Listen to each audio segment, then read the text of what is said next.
have today. Gotta love that little notification. Thank you for jumping in this afternoon and joining us for our live learning sessions. These 45-minute snapshots are just an opportunity for us to lead a conversation with some leading educators about something that's interesting and dynamic and hopefully helpful to educators. And today we have two pretty incredible guests. I'd love to welcome Dr. Michael Boots and also learning design extraordinaire Summer Howarth to switch their cameras on. And I could spend significant time reading their bios, but I'm not going to do that. Maybe to their happiness, I think, to not listen to their bios be read. But I would love maybe just to kick off, if you guys are happy, just to give us a little bit of context around who you are, maybe your background in education. And I'd love for you to maybe tell us about something interesting or exciting that you're working on at the moment that's kind of energizing you. Summer, we'll start with you. Tell us a little bit about you and what's exciting you around your work at the moment. Hey, Nick, awesome to be here. And I'm joining you on Wurundjeri land and pay my respects to elders, past, present, and emerging leaders of the Kulin Nation. And you know, everything we discuss here is building upon generations of knowledge and wisdom and networks and community. And it's a great privilege to be locked down and living and learning on this very sacred space. I am, working on lots of different things at the moment, Nick. I suppose if I go right back though, I am a teacher. Middle school students are really where my gut's at, my heart and soul. And I've worked in every system and sector across Australia. I've worked in, teaching. I've worked in that leadership space in schools. I've worked in policy and in learning design and facilitation, which is where I spend most of my days. Founded the Eventful Learning Co. about 3 years ago. And certainly it just came from doing all sorts of amazing work with great people. So we design learning strategy, content and experiences alongside schools, alongside organisations like Zoos Victoria, for example, or the Prince's Trust Australia. And I'll talk about that in a second because we were with them this morning and there's some great things from young people who are locked down and otherwise that they were saying today. And also at system level. So I have the great privilege of working alongside New South Wales and Northern Territory Departments of Education, bringing some of their projects and concepts to life. So I'm incredibly privileged to spend my days working with, alongside and on behalf of teachers and students everywhere. Wow, I have to follow after that, Summer. Good luck. May the power be with you. Hey guys, my name's Michael. I'm actually just recently back to Australia after 20 years overseas, where was my passion, then leaving Tasmania to see what the rest of the world does around this great topic of educating our young people. And that journey initially took me to the Middle East, where I worked in the American School of Kuwait. Quite an interesting time after the second Gulf War when we had tanks in our car park and the like, really interesting time. And then went to Jakarta and worked at Jakarta International School for 8 years in a variety of roles. Probably my most favorite, passionate time there was being in charge of experiential learning, which later sort of has developed some of my thinking around teaching and learning. And then I took a headship at a school in southern Brazil for the last 7 years. And I believe we'll talk a little bit more about that experience later in terms of teaching and learning. But my passion and what I'm trying to do here now currently at Reddo College outside of Adelaide, I think I'm in my 3rd month, is really to engage the girls' voice in what we do as much as we can as a tool for that. I love that. And we are going to dig into your time in Brazil and a little bit more around what it was like to be doing remote learning for 12 months, I think, and the strategy that sits around that. But I want to kind of start our conversation at a place that I think is really critical because, and perhaps it's a question that as educators we ask ourselves all of the time, but maybe don't take the space to answer properly. So Summer, I'd love to start with you. If we think about great teaching and great learning to you, what does that look like? What does it feel like? What does it sound like? How do you know great teaching and learning? Because I think when we talk about learning design, we're coming back to creating the feeling that you're about to talk through. So tell me how you know when you're seeing great teaching and learning. You know, I don't want to go to it and say it's the vibe of the thing. But it is when learning is, you know, pervasive, that you've got conversations that are happening long after, I suppose, the formality of it is shut down. If I can give you an example from this morning, we've still got a Padlet open, which is just one of the many collaborative platforms, a bit of a proxy for engagement. And I've been getting notifications since we closed off the event at 1 o'clock. Students are still in there giving their reflections. That's probably one tangible way that they're thinking and acting on and reflecting on learning long after the formalities of it have closed. I love that comment from Rita Pearson as well, that teaching and learning should bring joy. So when people are having fun and there's that ludic kind of craziness there, you can see that the teacher and the student have created a safe space together for them to, you know, kind of explore that personalized idea. And a lot of this comes back to, Nic, really good basis of design principles being enacted. You know, if I look at Camberwell Girls Grammar, I know Kate Manners is on the line here, and we work very closely together on designing experiences. And it's all about being principles based first. You know, are we activating well-being? Are we allowing students to add value? Are they making meaning together with things? And I think once you've got those design principles, you can very quickly then see the mirror of what it's looking like, sounding like, and feeling like. But it's hard to give that blanket because it's so contextual to what's happening in that space, in that time, in that purpose, that student-teacher relationship, all of the things. But essentially, it's fun, it's meaningful, it's engaging, and it kind of sticks around in your head and heart. I love that notion of it sticking around after the learning. I remember being a teacher, and one of the things that I loved the most was when you would hear students talking about the lesson as they left the classroom, even perhaps in this like heated debate about the content from the classroom. And that used to bring me with joy, the fact that when the bell went, the learning didn't stop, that they were so invested in the content that the conversation continued beyond that bell. I think that's really powerful.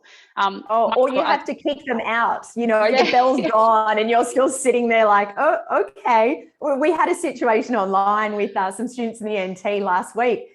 They got to debating, get this, the value of rubrics. Who are they for? How can we use them to improve our learning? Are they for the teacher? Are they for the student? If only we knew the reason.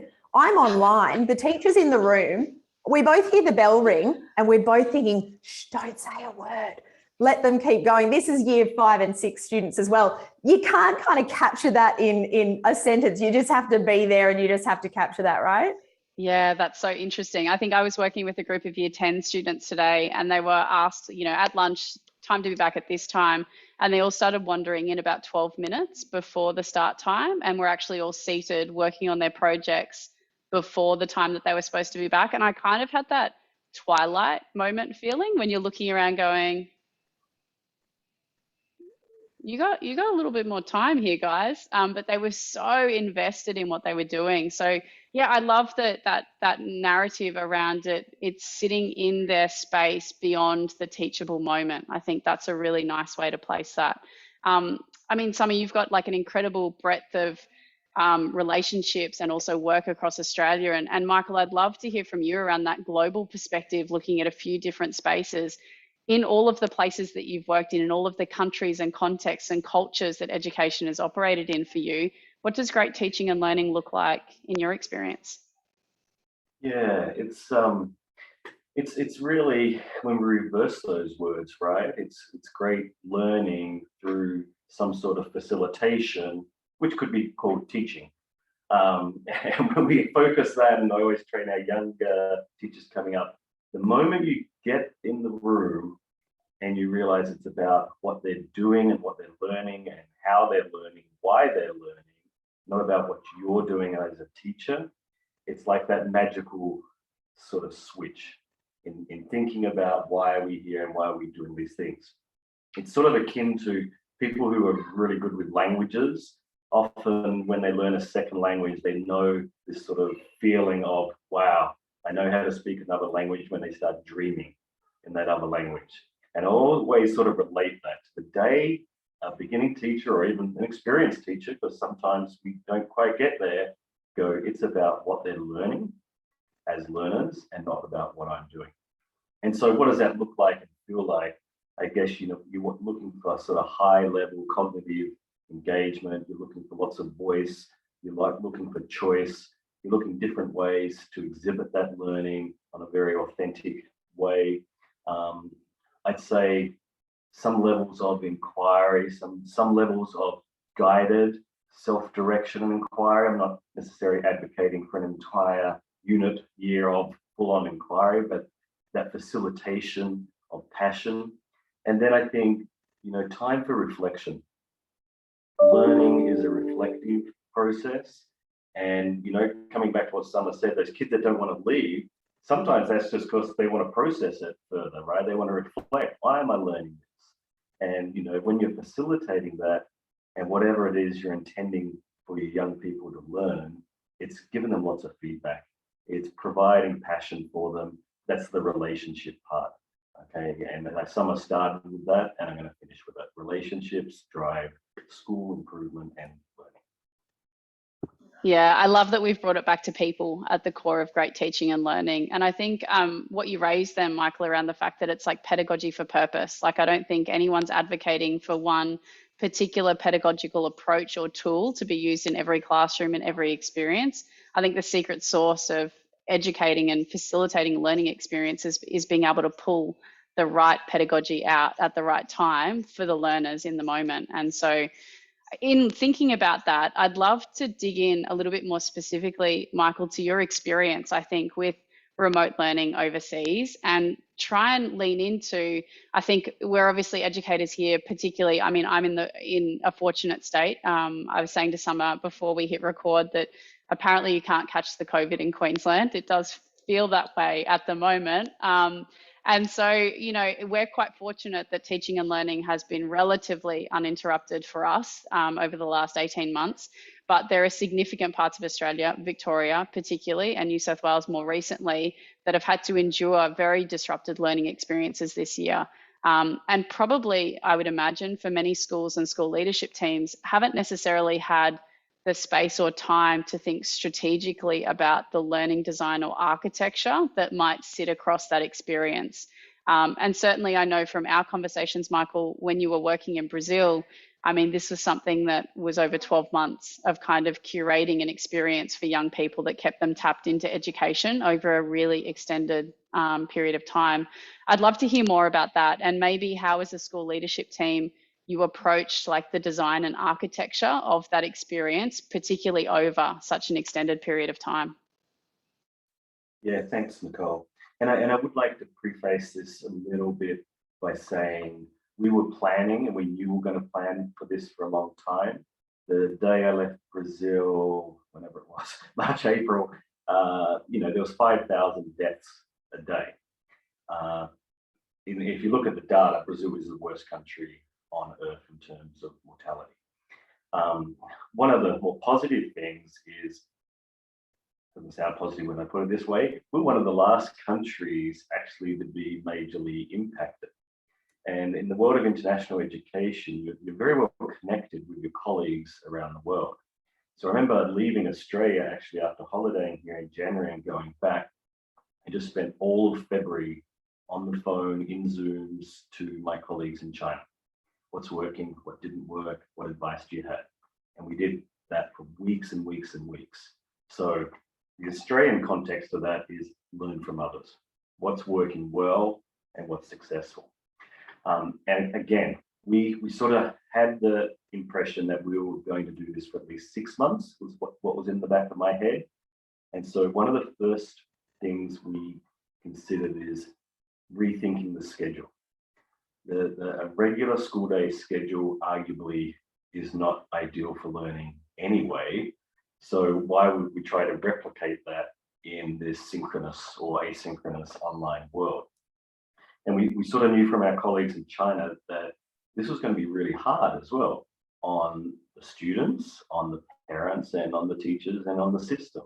And so if you just keep going forward with a schedule that's designed to be face-to-face, which arguably still isn't a great schedule in schools, something was going to go wrong.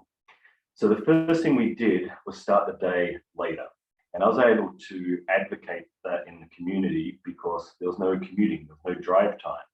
So I said, let's give us an hour back in the morning. And so we pushed the start of school back. That aligns really, really well with teenagers and sleep research and about how their brain develops. But it also magically gave teachers 1 more hour. And we didn't disrupt that because giving teachers the time to plan and to adapt and modify what they're going to do was all crucial. The next thing we looked at was how sustainable is this over longer periods of time? And we just had a hunch it wasn't. So we threw out the entire calendar for the year and planned in 3.5-week blocks of learning. And so we would have kids learn for 3.5 weeks, and then we'd have a 4 or 5 day longer weekend to rest. And that was everyone off devices. And then we'd repeat that. And we'd keep repeating it until we got to the end of the year, which overseas is in June. Social emotional thinking for our young people was really important. So we made sure there was an advisory piece at the start of every day, one teacher checking in with 8 to 9 kids for 10 or 15 minutes. Sometimes you're playing games, sometimes you're giving me fist to 5, how you're feeling, those types of things.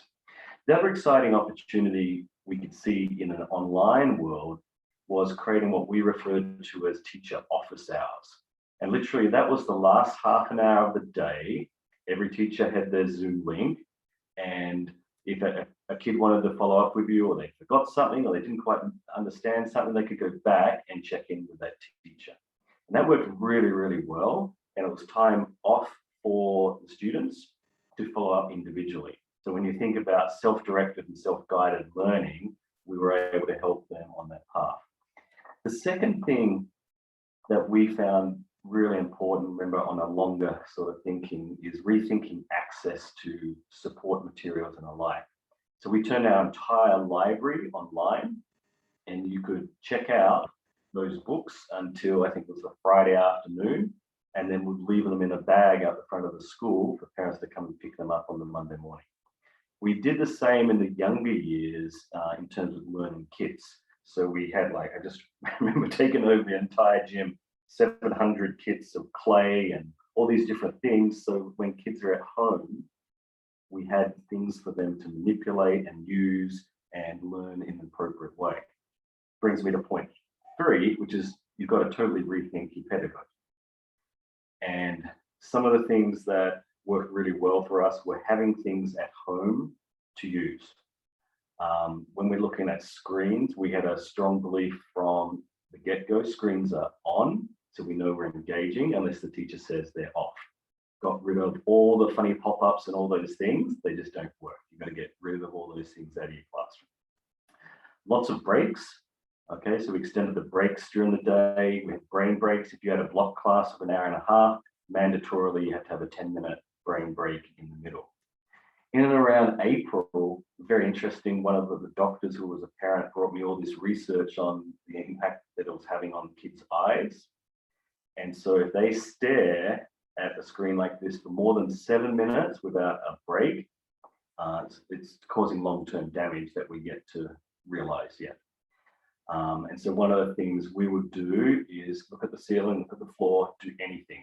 Teachers had clocks on the wall. Every 7 minutes, got to take your eyes off the screen. But the most important thing, which I think is very relevant, particularly for those of you in Australia at the moment, is less is more. You have to get rid of and feel confident getting rid of content that is not at the highest level in terms of conceptual knowledge and understanding.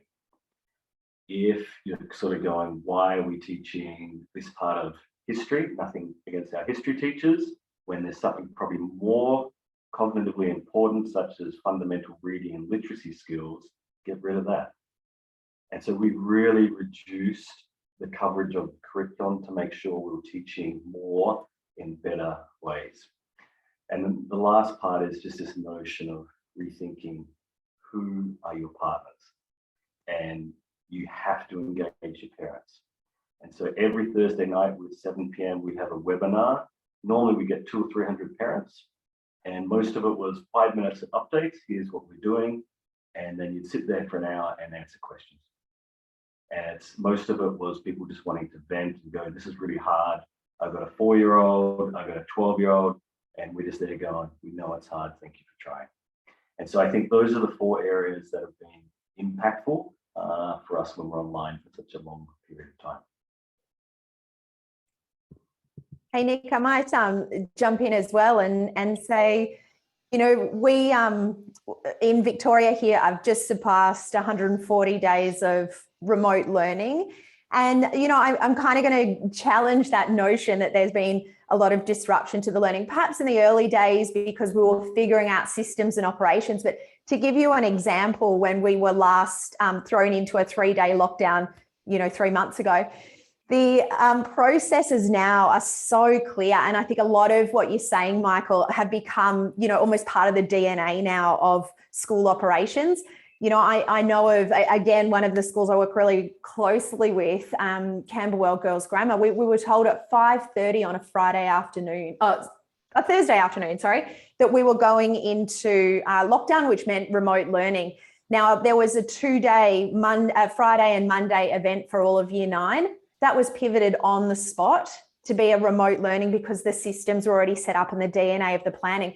The architecture, as you said, was there because we knew so much around the variables that could happen on the home campus. And also we knew about sort of our infrastructure and our operations as well. So I think it's really honed and made us so much more effective and efficient in the delivery. As Michael said, less is more, absolutely. But when you're talking about planning, to actually have more contingencies in place and don't use hope as a strategy has been incredibly effective for that continuity of learning.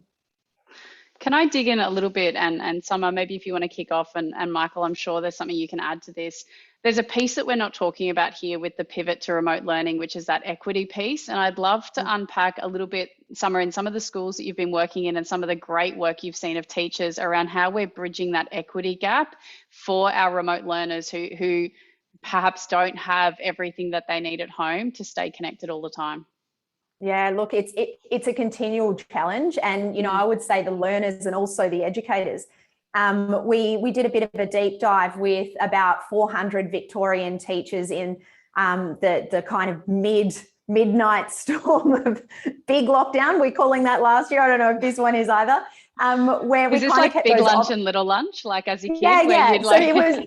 Yeah, so our big lockdown last year, we were working with Vic DET and kind of kept those office hours, and we're doing these kind of building this toolkit of remote learning. And one of the things that I did with Chris Hart was look at some of the variables for us to have a think about. So access to not only devices, you know, I'm working with some of our Catholic schools where there are, you know, larger family populations as well. How might there be a peer-to-peer element in there? What Michael was saying around what are the accessibility of non-digital resources, but also thinking about access to feedback, actually increased to feedback, where it wasn't just a teacher-student relationship, there were peer-to-peer feedback, parents were getting involved in the educative process, you know, teaching them around questioning and that equity of being able to support students in learning was a big one. You know, it continues to be a wild ride in the way of even, you know, delivery. When we've got to think about what does it mean for a student to be accessing one-on-one or perhaps as part of a, you know, classroom group. It's not just about a tech and a connectivity point in equity. It's an energy equity. It's a what else is happening at home equity. It's also around, you know, what does this mean contextually to me if somebody isn't there to contextualize this or this makes no sense. Again, I'm going to go on like a broken record, but to be able to have that as a design principle for your learning recalibrates your team constantly.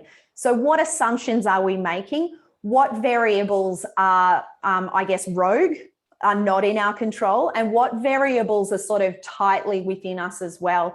And again, that goes towards what are we willing to let go of so that the stuff that really matters can come to the surface and can be something that we, really cherish. So we also found that in order to do that, we were surveying and still continue. We've got more data than ever on our students. And you've only got to read things from organisations like Pivot to know that we're in a really good data position here too, to try and respond to some of that equity piece. Can you speak to some of that data, Summer, a little bit more specifically? Like what is the research telling us at the moment? Yeah, the research is telling us that there is a great concern from teachers about their students, and that social emotional learning, and also that whole idea of I'm worrying about that access in so many different ways to continuity of learning on the home campus. But so much of it is about that social emotional learning, that well-being, that fundamental kind of not just are they safe and sound, that's definitely a major concern more broadly, but I think at that micro level it is about that sort of relational loss. So one of the things that we've certainly seen all across the country is when we are face to face, there's actually this kind of acceleration of how we can really form that emotional and relational fascia, really strengthen that, because the reality is it's likely that we'll be away from each other again. And the tighter that fascia is, the stronger that learning muscle gets as well. There's so much data out there, and you don't want me to dork out on you so much, but I can give it to you to send out to people. That'd be great. But it's relations. Yeah, awesome. I mean, I love data, so I'm totally going to sit down and dig into this deep. So yeah, do send it through, and then we'll make sure everyone gets a copy. We've got about 15 minutes left of this conversation and a few questions that we'll move through. But at this point, I'd love for those of us that are in the Zoom room to drop your questions into the chat if you've got them, so that we make sure we respond to anything specific that you've got. Don't be shy. Feel free to drop any and all questions in there. And the other thing is, if we don't get to them, we can make sure that we get those responses to you as well. So if there's anything that you've got a burning question to understand more about, please feel free to kind of drop that conversation in. I'm sort of going to tap off a little bit of what you've both touched on around that less is more. And I'd love, maybe through both of your experiences, for you to touch on what are some things that teachers might be able to give themselves permission to stop doing. Because I think that, most educators get into the profession because it's a vocation, and we really want our young people and our young people's families to be supported and well educated and happy and healthy and have a strong sense of well-being, belonging and connection. But in trying to juggle that massive plate, I think sometimes there are things that fall off. What's something that teachers can stop doing and feel okay about doing? Michael, maybe I'll jump in with you. Yeah, maybe it's not a complete stop doing list, but certainly cutting back on the number of summative assessments, and from a school leader's perspective, get rid of any external assessment. They're just not valid, one, and two, they're very hard to administer. I think the other thing I'd encourage teachers to be mindful of is really taking time to break. So when it's lunchtime, and I know it's something simple, we say it a lot, but when it's lunchtime, have lunch. Sit down, turn off your screen, and have lunch. When it's the end of the day, turn off your screen and do something outside. If you've got 100 meters to run or whatever your regulations are. But it's really about taking care of yourself, because if yourself is unwell, then how possibly can the kids be well, and how can you be your best self online? Yeah, thank you. Summer, what about you? What are some things that teachers can give themselves permission to maybe stop doing or put on pause or kind of take off the plate? Yeah, look, this will sound controversial out of context, but stop being so accessible. Stop being so accessible to people on Twitter. Stop being so accessible, in saying I'm going to get back to you in unreasonable business hours. The expectations are set with the behavior that you start to put out there. So there's a great paper that's going around at the moment around the need for teachers to disconnect and that permission to do so as well. Because honestly, burnout is high, and you've got to use the apply your oxygen mask before helping others. I think I got that from a thing called a plane that I was once on. Not sure though. I would also say that one of the things to design for, and this, I know you're saying, Nic, what can we have permission to let go of? But I would say, what can we have permission to do? And it is really to hand over that ownership of the learning to our students. You know, the voice, choice, and responsibility came out of Vic SRC when they were deeply surveying and targeting students last year in their voice. They were loving this sense of ownership over their time and their space. So I think it's permission to give that over a whole lot more. We want that accountability. We want to be able to factor in time for everything. But the voice, choice, and responsibility, that enables that empowerment. And essentially, that's the agency that we're all aiming for with our students anyway. So permission not to take all of the airspace, and permission to not be so available all the time. Yeah, I love that. And I think it's really important that we flag that those boundaries start with us, right? So don't reply at the email at 7:30, reply in your hours, and then you start to sort of set that expectation for other people.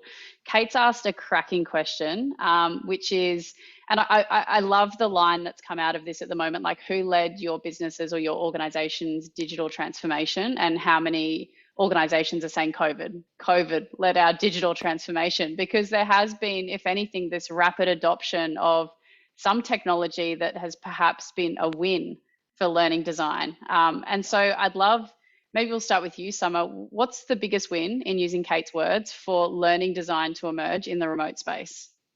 Oh, the biggest win would have to be the level playing field that I think it put everybody on. So there were those fast adopters, there were the laggers, whatever you wanted to call people. You know, COVID leveled the playing field for learning design for everybody, because nobody had ever done this on such a grand scale before, which then led to so much more open sharing and collaboration. You know, I think that was such a win, where we just had calls for help and people were responding. We came together as a massive profession there. So I would say that's probably the biggest win for me, was that we saw people going right back and saying, okay, the way I've always done it is not an option now. How can we either kind of bring this into a new accessible world, or how can we get together to redesign this? And nobody was lagged for saying, oh, I can't believe that you don't know how to do this, because nobody knew how to do it. So it was a really nice re-professionalization for us. One other win is that parents and the community got to see what we do every single day as teachers. I like to put myself in that bucket, because I'll always identify as a teacher, but you know, they got to see the business of what teachers and schools do, and the comments that came back about the appreciation for the work of the teacher and the principal and the leadership was just so heartening, and I love that.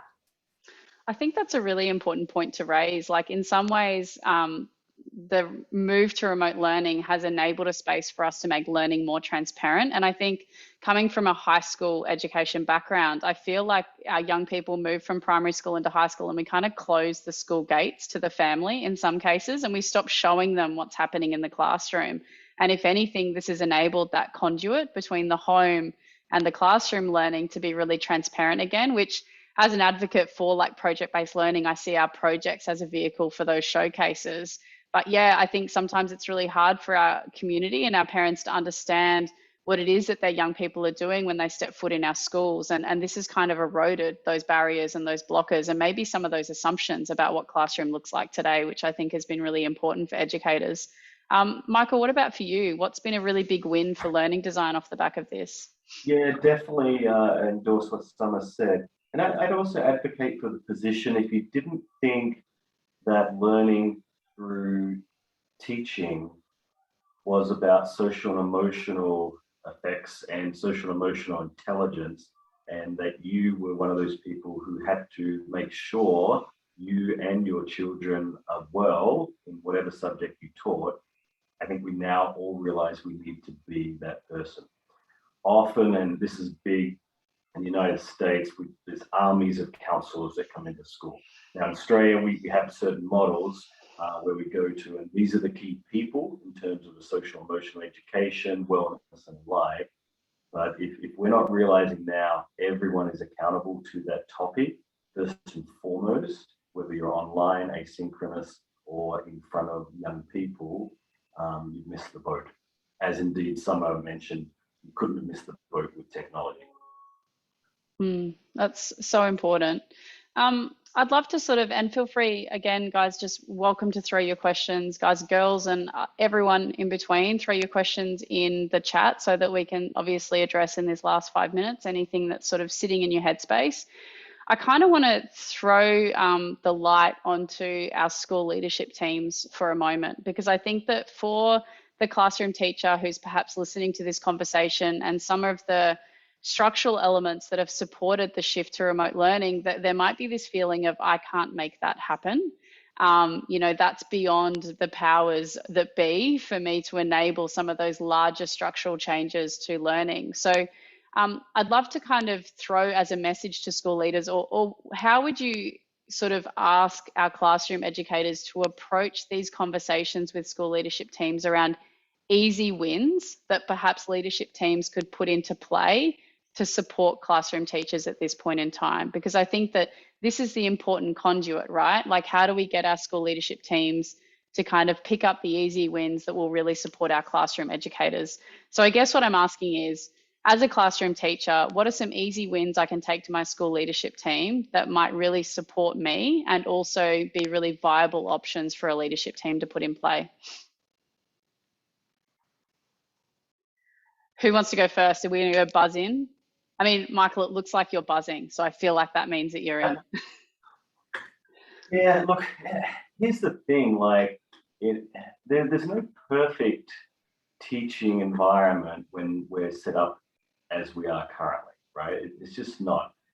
And the biggest thing, and I read about it in the Educator Impact magazine today, they were saying, looking at the data, they took away 3 C's in terms of community, collaboration, and compassion, right? And as in, that's what we need to be focused around. So I think leaders of schools, you have those 3 things at the forefront, and you sort of use those as a lens to understand what your young people, what your community is going through, what your teachers are going through. You know, compassion sometimes is, if you've got the capability to do this, I think if that was in getting into winter, about 2 months in, we sent a bowl of soup to every teacher in our school. That was after 8 weeks of online learning, right? What can you do? There's little things you can do in terms of that compassion part. The community, again, you've got to keep really well in touch with both your parents and your teachers.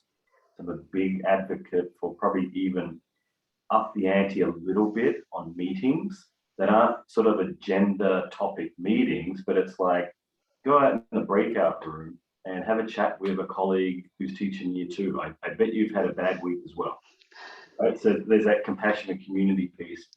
And then, you know, communication from leadership at this point in time is all critical, right? And whatever that looks like, it's got to be mindful on what are the learning needs, what are the teachers' needs, what are the community needs. Yeah, awesome. Thank you. Summer, what about you? Any reflections for you to kind of add to that space? Yeah, and look, I don't want to speak on behalf of teachers. My role is there to be their cheerleader, but I've certainly hung out with many of the online and in person throughout this. You know, spent a lot of time actually physically on site in a school when a lot of this was unfolding last year. And I think from a teacher perspective, trying to get stuff across to leadership, I think to know that leaders don't have the answers. So, you know, not going at them going, what do we do? It's a true co-creation thing. And with that, I'd give 2 examples. The first one, it comes from John Hattie. Know thy impact. Go to leadership with your data and you're saying, I gave this a go and this works, and what might happen if we scale this across, and having your kind of coalition of your colleagues there. If it's a big change, you know, don't just go with a problem, go with a solution that you've sort of tested and prototyped and you've got some of those conditions already in place. And the second thing is load the demand side. Who owns the learning? The student should own the learning there. So loading that demand side, and there's nothing more compelling than when young people say, this is how I want my learning to look, or this really works for me, or works for us. You know, that's going to be really compelling for leadership to move those structures around and respond to the need of those students as well. So you can always utilize those great relationships that you do have in those learning spaces, virtual and otherwise, with your students. Get conversant about what's working, what's not, what needs to change, and go into a co-design together.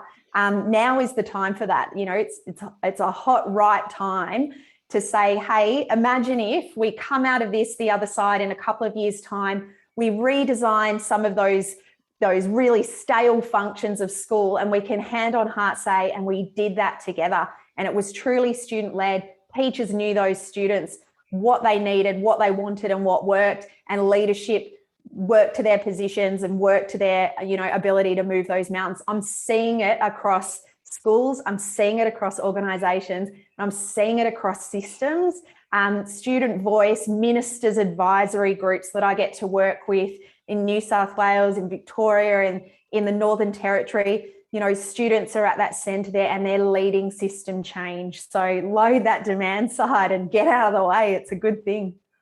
Yeah, I love that. And I think that's actually the perfect place for us to finish, is just the fact that, you know, when we talk about learning design in any situation, whether it's a pandemic or otherwise, at the center of all of this is the young person. And so who better to ask what they need at this present moment than the student in the classroom, and to create the space and time in order to start that conversation, and then use that as kind of the catalyst to move forward with that learning design. So I want to say a huge thank you to you both, Michael and Summer, for this really candid conversation about learning design and some of the ways that we can kind of create learning experiences amongst some of this COVID chaos that support our educators and also enrich the experiences for our young people. So thank you so much for your time.